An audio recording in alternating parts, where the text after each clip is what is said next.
The decision to serve in the military is one of the most significant choices a person can make, a commitment that demands sacrifice, discipline, and an unwavering willingness to put one's life on the line for something greater than oneself.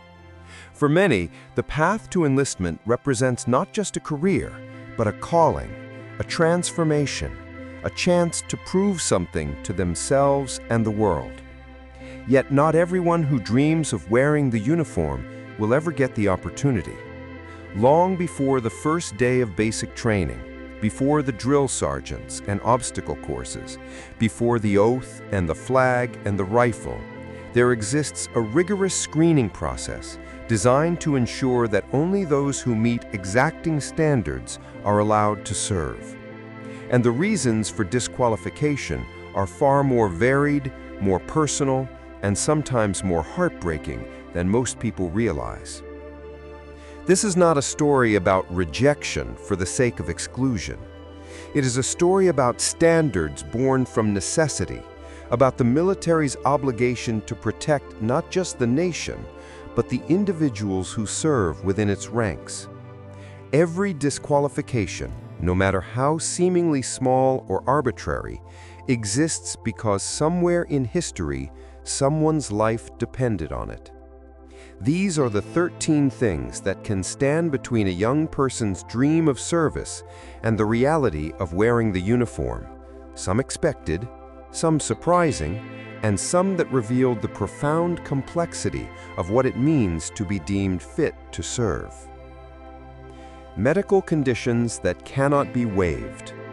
The military operates in environments that push the human body to its absolute limits: extreme temperatures, high altitudes, prolonged physical exertion, sleep deprivation, and exposure to trauma, both physical and psychological. Because of this, certain medical conditions are considered automatic disqualifiers, not out of cruelty, but out of recognition that the demands of service could prove fatal to those afflicted. Conditions such as severe asthma, diabetes requiring insulin, epilepsy, and certain heart disorders fall into this category. A young man who has controlled his asthma for years with an inhaler might believe he can serve, but the military cannot risk placing him in a combat zone where access to medication is uncertain, where dust storms choke the air, where the simple act of breathing could become a life or death struggle. Similarly, a recruit with type 1 diabetes might be disciplined, motivated, and physically capable in civilian life, but in a prolonged field operation where resupply is delayed and rations are limited, the inability to regulate blood sugar could turn catastrophic. The military does not reject these applicants because it doubts their courage or commitment. It rejects them because it cannot guarantee their survival. Mental health history and psychological stability. The psychological demands of military service are as intense as the physical ones, and in some cases, far more insidious. Combat, even in the modern era, remains a fundamentally traumatic experience, one that can unravel even the most stable minds. Because of this, a history of certain mental health conditions can disqualify an applicant. Major depression, bipolar disorder, schizophrenia, and post-traumatic stress disorder are among the conditions that raise red flags during the screening process. This is not to say that everyone with a history of mental health challenges is permanently barred. Context matters. A teenager who experienced situational depression after the death of a parent and received short-term counseling may still be eligible after a waiting period and evaluation. But someone with a history of multiple psychiatric hospitalizations, suicide attempts, or ongoing medication for severe mental illness will almost certainly be disqualified. The reasoning is twofold. First, the military cannot risk placing someone in an environment that could exacerbate their condition, potentially leading to self-harm or harm to others. Second, the military relies on cohesion, trust, and mutual dependence. If a soldier cannot be relied upon to maintain psychological stability under extreme stress, They become a liability not just to themselves, but to their entire unit. Drug use and substance abuse history. The military has a zero-tolerance policy when it comes to illegal drug use, and even certain patterns of legal substance use can result in disqualification. Marijuana use, despite increasing legalization in various states, remains a disqualifying factor, particularly if use was frequent, recent, or involved distribution. Harder drugs, methamphetamine, cocaine, heroin, and hallucinogens are almost universally disqualifying, often permanently. The rationale is clear. The military cannot afford to entrust weapons, sensitive information, and the lives of fellow service members to individuals who have demonstrated impaired judgment or susceptibility to addiction. Even alcohol abuse, if documented through arrests for DUI, public intoxication, or treatment programs, can disqualify an applicant. Some branches offer waivers for limited youthful experimentation with marijuana, particularly if years have passed and the applicant has demonstrated maturity and responsibility since then. But the burden of proof lies entirely with the applicant, and the waiver process is neither guaranteed nor easy.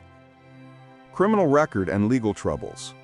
A criminal history does not automatically disqualify someone from military service, but the nature, severity, and frequency of offenses matter immensely. Felony convictions, particularly those involving violence, sexual offenses, or drug trafficking, are almost always disqualifying. Misdemeanors, depending on the type and number, may be waiverable. Minor traffic violations, for example, typically do not raise concern. But multiple arrests, even if they did not result in convictions, suggest a pattern of behavior that the military views as incompatible with the discipline and integrity required of its members.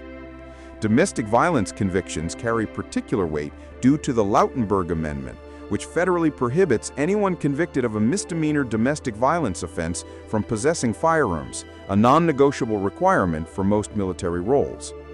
Even expunged or sealed records can be discovered during the background investigation process, and lying about them is grounds for permanent disqualification. The military is not interested in punishing applicants for past mistakes, but it must ensure that those it accepts have demonstrated the capacity for growth, accountability, and lawful behavior. Age restrictions. The military has strict age limits for enlistment, and while these vary slightly by branch, the general rule is that applicants must be between 17 and 35 years old, with parental consent required for those under 18. The upper age limit exists because military training is physically brutal, and the body's ability to adapt and recover diminishes with age. A 40-year-old applicant, no matter how fit, will struggle in ways that a 20-year-old will not due to lack of will, but due to biology. Recovery from injury takes longer, muscle degradation accelerates, and the risk of long-term damage increases. Additionally, the military is an investment. Training a soldier costs significant time and resources, and the return on that investment is measured in years of service. An older recruit simply has fewer years to give. Exceptions exist for certain specialized roles, particularly for individuals with critical skills such as medical expertise, languages, or technical knowledge. But for the average enlistee, age is a hard line. Education requirements. While the military does not require a college degree for enlisted service, it does require a high school diploma or equivalent. This is not about elitism. It is about ensuring that recruits possess the basic literacy, comprehension, and cognitive skills necessary to function in an increasingly technical and complex military environment. A GED holder can enlist, but they face additional scrutiny and often must score higher on the Armed Services Vocational Aptitude Battery, or ASVAB, to compensate. Individuals without a high school diploma or GED are, in most cases, ineligible entirely. The reasoning is straightforward. Modern warfare involves advanced technology, detailed procedural knowledge, and the ability to quickly learn and adapt. A recruit who struggles with basic reading comprehension or mathematical reasoning will find themselves overwhelmed, and in combat, that confusion can be deadly. Physical fitness and body composition standards. The military maintains strict standards for height, weight, and body fat percentage, and failing to meet these standards is one of the most common reasons for disqualification. These standards exist because excess weight impairs mobility, endurance, and overall combat effectiveness. A recruit who is significantly overweight or obese is at higher risk for injury during training, slower to recover, and more likely to develop long-term health issues such as joint damage, cardiovascular disease, and sleep apnea. Conversely, being severely underweight can indicate malnutrition, metabolic disorders, or eating disorders, all of which compromise physical resilience. The military provides detailed charts that correlate height with acceptable weight ranges, and applicants who fall outside these ranges must either lose or gain weight before enlisting. Some are given time and support to do so, but others, particularly those with underlying medical conditions contributing to their weight, may be permanently disqualified. Tattoos and body modifications. Tattoos, once an automatic disqualifier in many cases, have become far more accepted in modern military culture. However, restrictions still exist, and they vary by branch. Tattoos that are extremist, racist, sexist, or otherwise offensive are grounds for disqualification. Tattoos on the face, neck, or hands are generally prohibited, with some exceptions for small, inconspicuous markings. The rationale is twofold. First, the military represents the nation, and its members must project professionalism and discipline. Second, certain tattoos can indicate gang affiliation or extremist ideology, both of which are incompatible with military service. Body modifications such as tongue splitting, subdermal implants, or extensive scarification are also disqualifying, as they can interfere with wearing of uniforms or protective equipment and may suggest psychological instability or poor judgment. Dependents and family circumstances. The number of dependents an applicant has can affect their eligibility for enlistment. A single parent with sole custody of a child is typically disqualified unless they can provide a verifiable family care plan that demonstrates the child will be cared for during deployments and training. The military does not make this rule to punish single parents. It exists because the demands of service, particularly in the early years, are incompatible with primary caregiving responsibilities. Deployments can last months, training exercises weeks, and duty hours are unpredictable. A recruit who cannot guarantee that their child will be safely and consistently cared for represents a risk, not just to mission readiness, but to the welfare of the child. Similarly, applicants with multiple dependents, even if married, may face additional scrutiny, as financial strain and family stress can compromise focus and performance.